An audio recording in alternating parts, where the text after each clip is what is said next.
Hello there everyone, I'm the guy with no gamertag and welcome to every Siege update.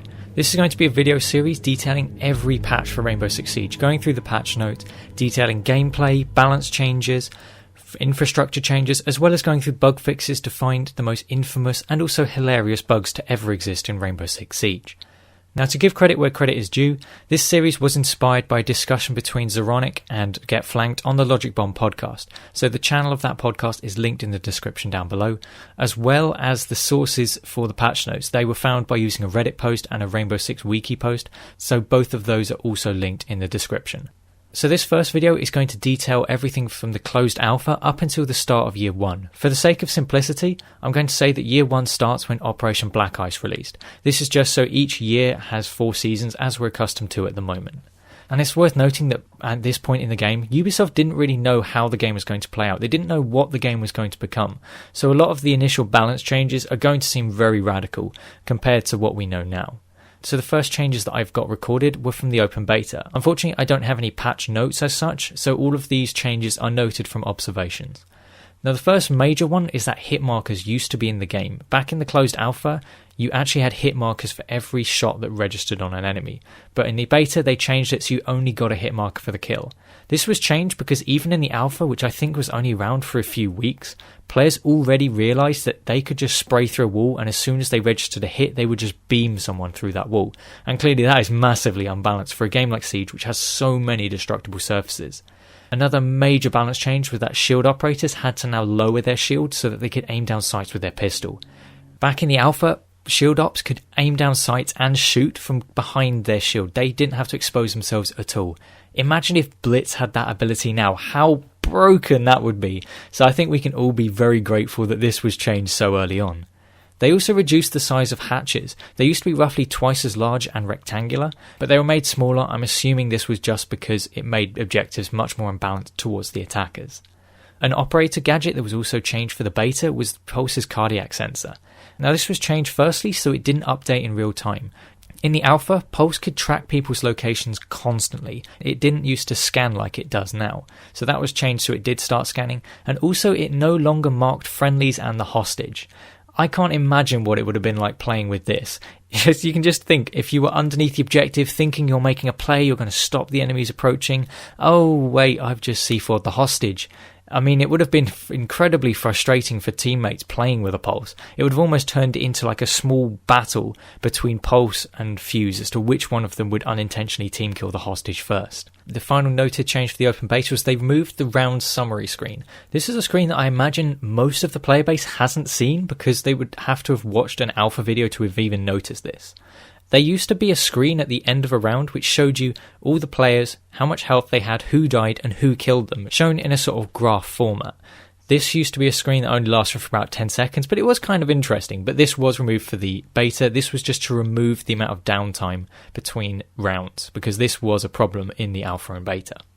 Then in December 2015 we had the launch of Rainbow Six Siege. One change that I haven't been able to officially verify, but that I'm convinced of, is that there were some server improvements from the open beta. This is because from my personal experience on the PS4 beta, I spent more time trying to connect to the servers, which were mostly unreachable, than actually playing the game. And whilst there were still issues like this at launch, I'm pretty sure that they were reduced. One other change that was noted was that the operator selection phase was reduced to 30 seconds from 45. Yet again, this was to try and reduce the downtime between rounds. Then on December 16th we got patch 1.1, which was the first official patch for the game, and this added some really important features. The first one of those being auto kick for intentional team killers. Even though the game had only been out a couple of weeks, team killing and griefing had already become a major problem, so this was a welcome change. They also started implementing some hit registration fixes. One of the main ones was that they increased the player position server update rates. This was firstly only tested on PC, but they increased the update rates from 30 to 60 per second. This made it so that there was less of a delay between a player making an action and it being displayed for other players. This would obviously help you track players more often and help reduce some of the peekers advantage. There was also an issue where repelling shield players were overprotected. I unfortunately don't have any other information about this issue, so I can't specify how these players were overprotected. There was also an issue where shooting and moving whilst repelling meant that your hits were also not registering properly, which is also addressed in this update. They also started the many updates to kill cams because back when the game launched, and for quite a long time after the launch, kill cams just didn't replicate what had happened properly, so they had to make a lot of improvements to actually make them a useful feature in the game. They also made some changes to the rank playlist, the main one being that ranked MMR gains and losses were reduced. Because players were quite often in lobbies where there was a large skill difference between all of the players, it meant that some players would lose more than 2 levels in one match of ranked. So the actual gains and losses were reduced to try and make this rarer, and also they reduced the matchmaking bans, so this would be the amount of MMR from your level to all of the other players. So they made that narrower to try and make it so that players would be found nearer to your level. And this was just to try and make ranked a bit more competitive, and also to stop players having huge fluctuations in their MMR. Another major balance change for this patch, which is one that I am eternally grateful for, is that they reduced the defender run-out detection time from 5 to 2 seconds. Players used to wreak havoc by running out of the building for 5 seconds before being detected, and so this is, for me, a very welcome change to the game. They also made some visibility improvements to Glaz's scope, and they also increased the amount of chat box characters from 128 to 32. Obviously, for most players this won't make much of a difference, but for those who like the social aspects, it will have been a welcome improvement. And then for the notable bug fixes for this patch, defenders were able to leave the building during the prep phase using a deployable shield. This marked the start of many bugs where defenders were able to leave buildings during the prep phase, and they would usually use this so they could spawn kills the attacker instantly, which was a pretty horrible bug to have to play against. Players could also see the enemy operator choices during the operator selection phase. This is quite an amusing one for me, because what used to be a bug is now actually a feature for the Pro League build of the game. So I just find it interesting how occasionally a bug can actually become an intended feature for the game later on in the development. But obviously at this point in the game it was an unintended bug. There was also a bug preventing players reaching stage 2 of matchmaking where you would join a game session. At this point in the game the queue times were really slow, and so if you ended up with this bug it was sometimes difficult to tell whether you'd actually just been prevented from joining a game or whether it was just a slow queue time. Also, all players would sometimes get disconnected if the character escorting the hostage got disconnected or left the game. This would be pretty game breaking for the hostage game mode, so it's just as well they managed to fix that. Console players also couldn't invite their friends, and PC players would be left without functionality whilst pressing Alt and Enter in the personal information panel. This yet again marked the start of many bugs like this where PC players lose functionality or have other issues when they press certain keys in certain menus. So this was just the first note where they'd fix one of these issues. Then on January 7th we got patch 1.2. This was a much smaller patch, but it did have some useful improvements. The player position tick rate improvement was now added for all PC players, so that would hopefully improve the netcode for all PC players at this time. And also PC players could now select their data center. Back when the game launched, you just got allocated a data center, and sometimes it would give you the wrong one.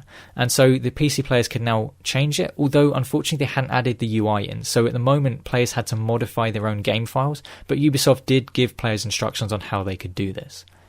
Alongside this change, they also made it so that players would be matched with other players connected to the same data center. This wasn't always the case before, and so you could get people getting stuck with other players completely from out of their region. The only notable bug fix for this patch was that players would sometimes get stuck when walking, running, or ending a rappel. Bugs like this continued for a very long time. They seem to recur in every patch, so I'll only continue to mention these if it was a particularly infamous case of this bug. And then the final patch before year 1 was patch 1.3 on January 13th. This added the player position tick rate improvement to consoles as well, so now all players had this improvement, which was a really good change to improve the netcode. Also, they made it so that players detected by Anit-cheat are banned permanently. It used to be that only you'd get a 3-day ban for a first offence and then you'd get a scaling ban for more offences, but there wasn't the permanent ban, so adding this harder stance on the cheaters was definitely a good step in the right direction. They also added an insta-kill barrier for defenders exiting the building during the prep phase.